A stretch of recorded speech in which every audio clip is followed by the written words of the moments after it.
Sir ये markets में तो हालत टाइट हो गई, ये ऐसा हुआ क्यों? ये सिर्फ जियोपॉलिटिकल टेंशन की वजह से? क्योंकि ऐसा कोई ट्रिगर, वैसे तो ट्रिगर कोई ब्रेकआउट का भी नहीं था, लेकिन ऐसा लगा कि ब्रेकआउट हो गया है और उसके बाद ऊपरी स्तर पे फिर धोखा हो गया। अभी आपकी अप्रोच क्या है मार्केट्स पे?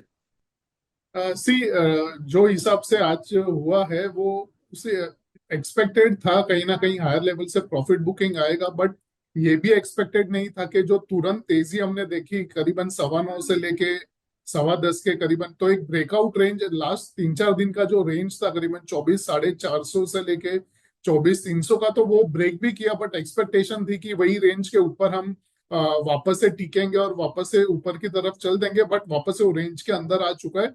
और जो वीकली पिवट्स मुझे दिख रहे हैं अभी वो फिलहाल 24,200 210 के करीबन दिख रहा है, तो ये काफी बहुत बड़ा सपोर्ट है 24,200 का। तो मैं ये एक्सपेक्ट कर रहा हूँ कि क्लोजिंग से पहले एटलीस्ट 50-60 पॉइंट का बाउंस या फिर 100 पॉइंट का बाउंस, और क्लोजिंग हमें 24,400 के करीबन आज देखने को मिल सकती है।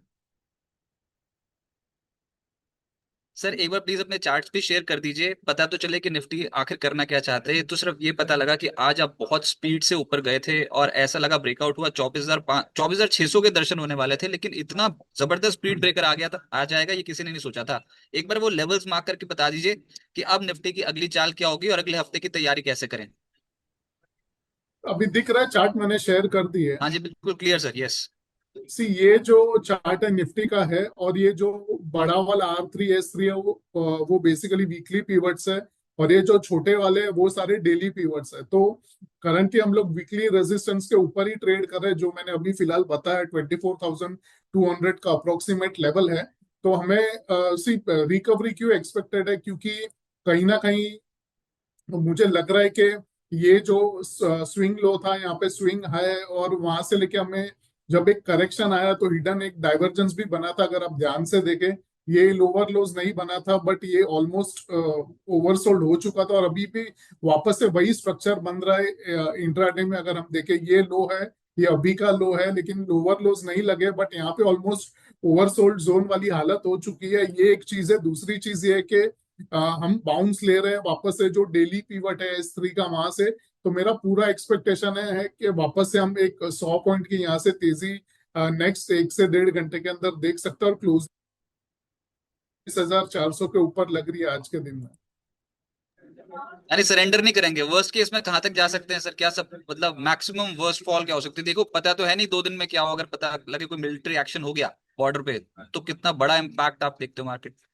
उसके लिए हमें वीकली चार्ट देखना होगा। सी वीकली चार्ट के अंदर फिलहाल जो सपोर्ट बन के आ रहा है, और मैं पहले उससे पहले भी एक चीज हमने लास्ट टाइम डिस्कस करी थी, ये जो वीकली चार्ट में पीवट्स है ये 1 साल के होते हैं, मतलब पूरा जो काउंटिंग होगा ये पूरा 1 साल का काउंटिंग है। तो हमने सपोर्ट भी यहीं से लिया था, और एक्सपेक्टेशन ये है कि 25,000 का लेवल जो है वो टेस्ट हो सकता है, एज लॉन्ग एज हम 23,800 का जो लेवल है, यानी वो लेवल करीबन ये लास्ट 2 वीक का जो लो अगर पकड़ के चले वो है, तो मैक्सिमम मुझे ये लग रहा है कि अगर कुछ सैटरडे संडे में आ रहा है इंडिया पाकिस्तान को लेके, तो मैक्सिमम 500-600 पॉइंट, मतलब 24,400 से अगर 600 भी गिने तो 23,800 मैक्सिमम इंट्राडे में टेस्ट होगा, लेकिन वो पूरा ऑब्जर्व होगा, और वो एक वापस से बाय करने की अपॉर्चुनिटी होगी। तो ज्यादा हैवी अभी बाइंग ना करे, वेट करे कि कुछ तो डेफिनेटली होगा। इतना सारा इंतजाम हुआ है तो डेफिनेटली कुछ ना कुछ तो होना ही है। तो आपको थोड़ा सा रेडी रहना है। 100 शेयर्स लेने तो 20-30 अभी लीजिए, और वेट करिए कि 50 से 70 वाला जो बैलेंस है वो तभी हम खरीदेंगे।